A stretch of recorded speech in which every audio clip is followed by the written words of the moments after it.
For most of us, religion is a way to tell us what is right from wrong, a guidance on how to be a good person. While it is open to interpretation, some people take religious matters into their own hands and form crazy ideologies which are quite scary to think of. Number 5. Jim Jones was the founder and leader of one of the most successful and respected cults in the mid-70s. Jim Jones was a pastor at the Somerset Southside Methodist Church in the mid-50s, but he left and created his own church because Somerset would not allow him to integrate African Americans into his program. At first, he named his church Wings of Deliverance, but then he renamed it to People's Temple Full Gospel Church. Jones attracted many spiritualists when he referred to church as the People's Temple. His church started getting quite a bit of a following over time. In 1965, Jones predicted that there would be a new socialist Eden on earth, and he insisted that his church must move to California. By the 1970s, the People's Temple had around 4,000 members.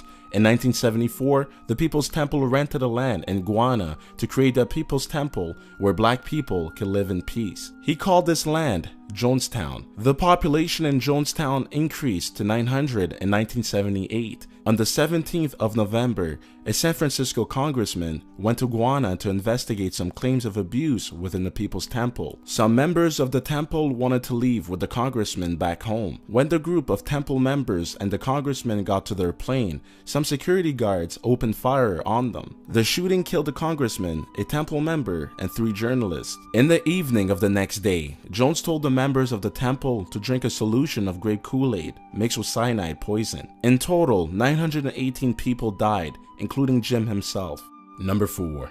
Marshall Applewhite was famous for his videotapes on how and when the apocalypse will start. He was also famous for being the founder of a UFO religious millenarian cult called the Heaven's Gate. This group believed that the earth was going to be disposed of, and the only way to survive this was to leave as soon as possible. This would mean that they would have to go to the next level, and to do so, one would have to lose all attachments. Attachment would include sexuality, family, friends, jobs, possessions, and money. These people were so committed that 8 males, including Applewhite himself, voluntarily underwent castration. That's right, they voluntarily got their reproductive organs removed. But out of everything this group has done and believed in, they were most famous for their mass suicide. In 1997, 39 of their followers committed suicide to get themselves onto an alleged alien ship following the comet of Hale-Bopp. Everyone wore a purple blanket and Nike shoes before killing themselves. Ironically, this group was supposedly against suicide as their main ideas were branched from Christianity. Number 3. In Mexico, there is a popular celebration of the dead called Santa Muerte. Although not all people who celebrate this are part of a cult, it's worth noting that there are many Santa Muerte related killings. For example, back in 2012, Mexican police arrested 8 people involved in a Santa Muerte cult who killed 2 10-year-old boys and a woman. Police officials say that these killings took place at a night ritual by candlelight.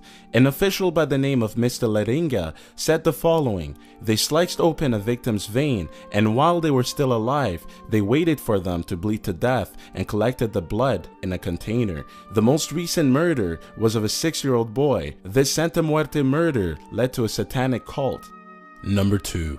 This next creepy cult started off strong with a bunch of brutal murders in the Hollywood Hills, including Abigail Folgers, heir to the Folgers Company title, who was stabbed so many times that her white gown seemed to be purely red at first sight. Sharon Tate was stabbed 16 times, her boyfriend was stabbed 51 times, her ex-husband was shot, and the parent was shot 5 times and had lash wounds at the back of their head. At the door of their house was written "Normie" in Sharon's blood. The next day, a copycat murder occurred where a man named Lino LaBianca was stabbed to death, and his wife Rosemary was strangled with an electric cord. In Lino's chest was carved the word "war" with a bunch of crosses near it. On their fridge was written V4C, and on the wall was written "Death to Normies." The police failed to connect the 2 crimes until a third one occurred 3 months later.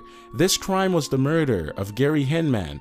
At the crime scene were the fingerprints of a normie named Bobby Beausoleil. It was then confirmed that a woman named Susan Akin was with him at the time of the murder. The police found the leader of this group of killers in a cabinet in a bathroom when this group of normie killers was being raided.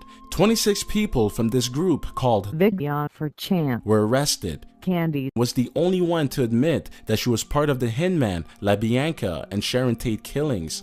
She was arrested and she died in a correctional facility.